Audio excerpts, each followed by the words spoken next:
How stories help. Maybe our ancestors once believed that there was a great lion spirit who lived high above the clouds and who could help them find bananas, hunt giraffes, and catch fish.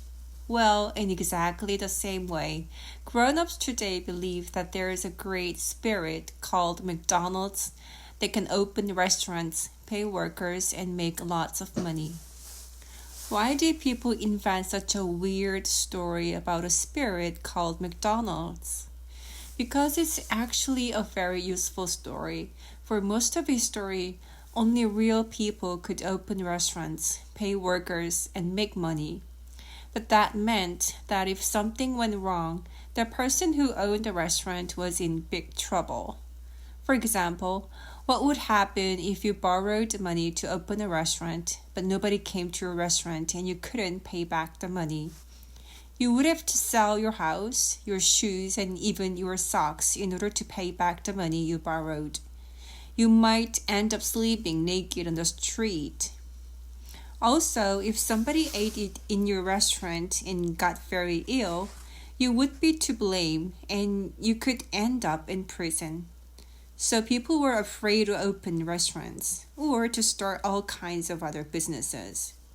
Why take such big risks? That's why some very imaginative people came up with the story of corporations. If you want to open a restaurant but you don't want to risk losing your socks or going to jail, you create a corporation. And then the corporation does everything and takes all the risks. The corporation borrows money from the bank, and if it can't repay the money, nobody can blame you for it, and nobody can take your house or your socks. After all, the bank gave the money to the corporation, not to you. And if somebody eats a burger and gets a really nasty stomach ache, nobody can hold you responsible. You didn't make that burger. The corporation did.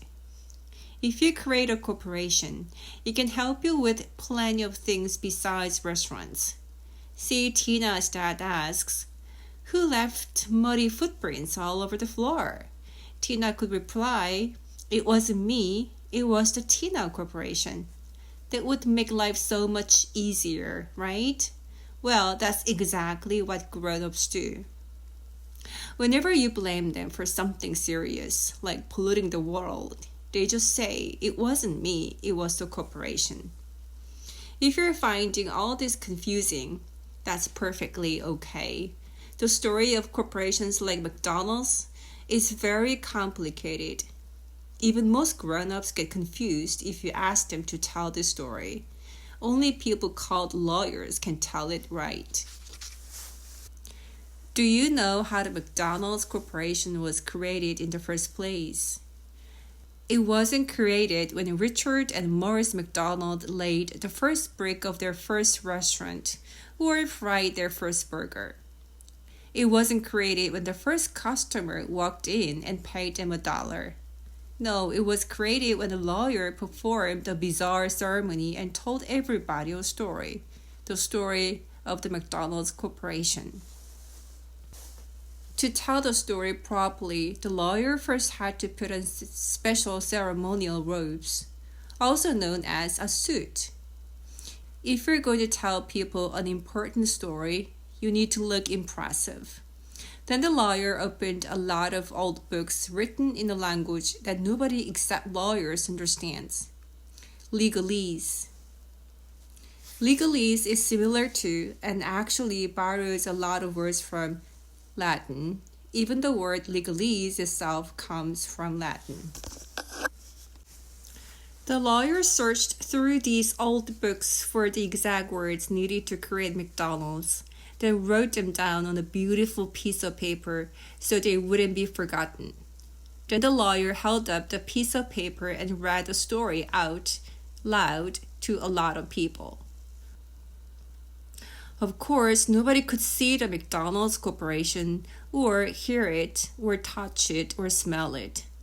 But still, all the adults were convinced that the McDonald's Corporation really did exist because they all heard the story that the lawyer told and they believed it. That's how McDonald's was created, and that's how other corporations were created. Google and Facebook and Mercedes-Benz and Toyota. They're all stories that grown-ups believe. And because everybody believes these stories, a lot of people can cooperate.